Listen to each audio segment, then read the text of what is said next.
Well, welcome everyone to another one of the 2019 Carb Hall of Fame inductee videos, and we are going to be talking about Harrel Heavelow, and we've got his son Phil here tonight. First of all, Phil, congratulations on Harrel's induction into the Carb Hall of Fame. It's got to be a really good feeling to see him get recognition for his career in racing.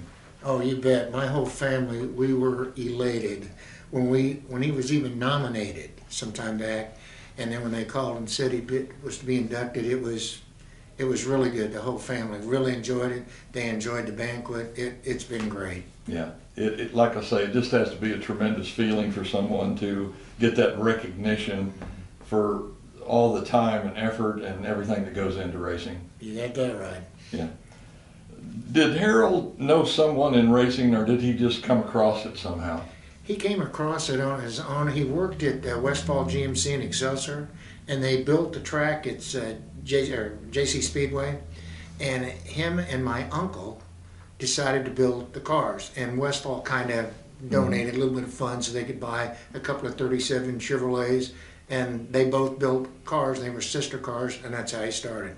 As I recall back in that era, because I was interested in one myself, was the GMC motor. I'm thinking it was a 292.6 or something like that. Was a really hot deal in those days. 292, and if you really want to get crazy, you go to a 302. Yeah. I don't know what 11 cubic inches is going to make that difference, but that was a big step. Yeah. Do you know how they came by that information? I mean, was that something that went through Westfall there in Excelsior, that people were coming buying those and telling stories about how they worked on them? I can't answer that with the fact that my dad was a mechanic there, Uh-huh. so he was aware of the motors. Yeah, I think he knew, the torque they made and the characteristics of the motor. He thought it would work good on a short track, a quarter mile. Yeah. Like you say, he started out at JC Speedway there in Excelsior. Do you know exactly where that track was located in Excelsior? It was. I don't know if anybody knows where that American pasta plant is. You go up 69 North going out. Mm-hmm. There's a big pasta plant. There's a road that runs right in front of it. Well, the track was right off of that road, just to the north side of it. Yeah, it got plowed up years and years ago. I don't even know. I don't think it lasted that long. It started about 55 and I think it was probably gone by 65. Yeah. Harrel had his first race, though, there at Excelsior in 55, 56. Do you know anything about the car or how he did the first time out with it? Jalopy, I presume? Yeah, it started out as those jalopies, full fenders, full hood, full sides on the hood. And to be honest, I don't remember, because keep in mind I was about 7 or 8 years old and I'm 69. Yeah. So I went to bed a couple of times and forgot some stuff. I think he had pretty good luck up there, because knowing my dad, not that he's a prima donna, but if he didn't feel some success with it, he probably would have moved on. And because back then that was a lot of money even to build one of those things, and he had a family to take care of. So I think he had some pretty good luck with it, so he stuck with it. Yeah. You were telling a pretty good story at the car banquet about he would have a passenger with him occasionally. Jocko, that was the name of this monkey. I have no idea where my dad got this monkey. He just came home with it one day. My mom about stroked out, because this monkey was about 3.5 feet tall. It wasn't a small monkey. And him and my dad got along great. My dad would come home in the evenings, and the monkey would come get my dad, because we had a couple of big clothesline poles out there, and he'd leash him to that, and he could run up and down and have a good time. So he'd run around. And he'd get snuggled up with my dad, and my dad would always have something in his pocket. So they were the best of friends. Well, the more story to this thing was, the monkey during the day, he'd get up in that car because the leash would let him reach it. And the first time I really noticed this monkey messing with his car, he's up in it and there was a rearview mirror still mounted in it. And my mom and I were watching him. My mom's stroking out, think he's going to tear the car up. Dad's at work.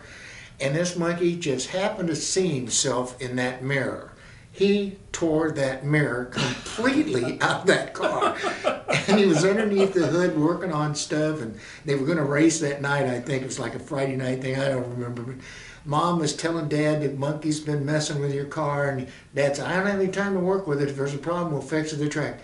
He won everything he was in that night, or just out of the luck. But the main story I was telling at the banquet was, in the X brace of the roll cage, he put a 12 by 12 piece of plate back there. Because when they practice, he put that monkey in there. And during bad weather sometimes, the monkey would get up inside the car because it's sitting outside. And he'd get out of the weather, sit on his little plate in there. Well, they go out for practice, and the monkey would start there.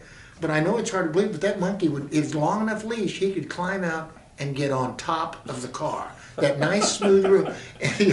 I know it was lack of speed or what it was, but that monkey, I don't know if he had suction cups. He stayed on top of that car all the time. In practice, like they get out there and get to throwing some mud, he'd throw his hands up like that, and he'd get mad. He'd get mad at it and all that stuff. And he'd ride it, and they'd come in the pits, and Dad would pull him inside the car. And like I said, they'd use the monkey to guard your stuff, because people have, things that grow legs and leave your pit area if you aren't careful. So he'd put his spare tires, chain them, and chain with that 2-man toolbox. And like I told at the banquet, that monkey drug all of that stuff out of the way when a car was coming through the pits. I mean, that monkey was big, but he wasn't that big. He drug that stuff through the dirt. Yeah. Was this a chimpanzee? It might have been like that. All I know, he was about 3 feet tall, and he looked like a chimpanzee. Yeah. Pretty strong, it sounds like. Yeah, when not to keep dragging it up, but when he got rid of it, your mom said he's got to go. There's some other incidents, and he's driving down the road. And he's taking him over to the Swope Park Zoo. He said, "Well, I'll just donate it to them." Some guy pulled up beside him and said, "That monkey, you want to sell that monkey?" And he goes, "You want the monkey?" And he goes, "Yeah." He through the car window. He threw him the leash, and the guy drug him over the other car, and away they went. Yeah. Your dad raced in all of the local bull rings of the time, Savannah, Moberly, Olympic, Riverside. Do you know, did he have a favorite track, and did he win at pretty much all of them? Because during this period, or maybe his career, I guess I should say, he had 41 feature wins. Right. Without a doubt, Riverside. He loved Riverside. He ran a lot of tracks, had a lot of luck. He liked Beverly Speedway. I'd say that would probably be his second. Mm-hmm. He wasn't wild about Savannah, because at that time Savannah was a half mile, and it taxed that six-banger pretty good to be competitive. But he went up there. But Riverside and then Beverly Speedway, those were the two tracks that I think were his favorites. Can you refresh my memory? Where was Beverly at? I know that St. Joe. St. Joe. Yeah, it's I guess that's 69 highway. Back then there wasn't all that interstate, but you come out of 69 just on the south edge of town. Yeah. It was right there. Okay. Harrel, after working his way from the jalopies up to the fastest car of the day, which were the super modifieds, he teamed up with one of the best thought of mechanics of the day. Of course, that would be Elmer Lane. Do you know anything about how that relationship started? Well, John Lane and I were trying to remember this the other night at the banquet, and I think it started out, they were friends because they both ran GMCs, so there was a relationship started right there. But I think they clicked. Together they both clicked out of respect for each other or whatever. And I think Dad bought a coupe off of him and put his motor in it and ran it for a while. And then something happened to that body, and the next thing you know, it went from a 5-window to a 3-window. But I think that's where the relationship really started. Then they started building cars together. My dad would go over there and they'd build cars. Elmer would work on certain parts, and my dad would work on the other parts. Yeah.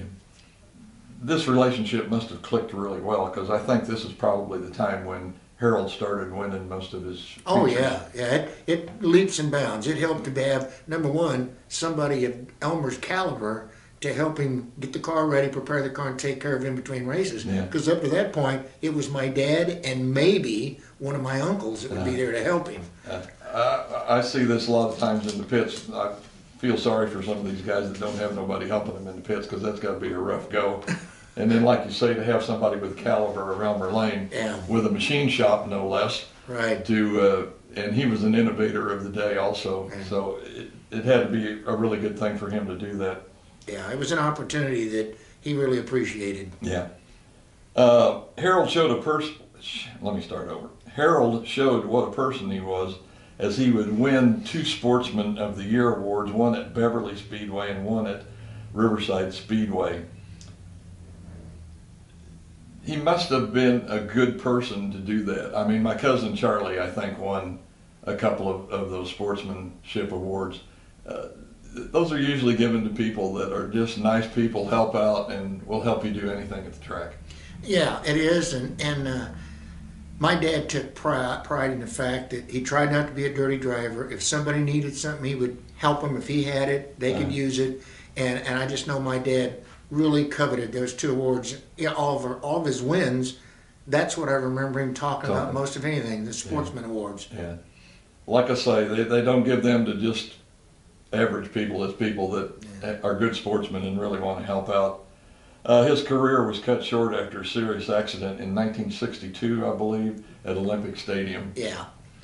He, I don't remember who it was, climbed a wheel of somebody and went up their fence, and they had that fence that was about 14, 15 feet tall. Yeah. And, you know, I was a kid, and I wasn't down on the track, I was up in the stands, but he about went up and over that fence. And when he came down, it came on the back of the cage and folded everything forward. Phil, who would you say Harrel would say had the biggest impact on his life? On his life or his racing? His life in general. My mom. She guided him through life just like most wives do and keep you on the straight and narrow. Now, my mom, I'd say, would be the one. And with racing, it'd probably be Elmer. Mm-hmm. What would you say that Harrel is most remembered or known for? I would hope, from a racing standpoint, he was a clean driver. He didn't try to drive dirty. And, you know, you might think I'm a little biased because his son, but no. I remember watching a lot of racing and a lot of moves on the track. I paid attention. And I think he drove about as clean as anybody else. Other than, after that, what he was known for, probably his mechanical ability, because he was pretty sharp about that stuff, as a fabricator and as a mechanic.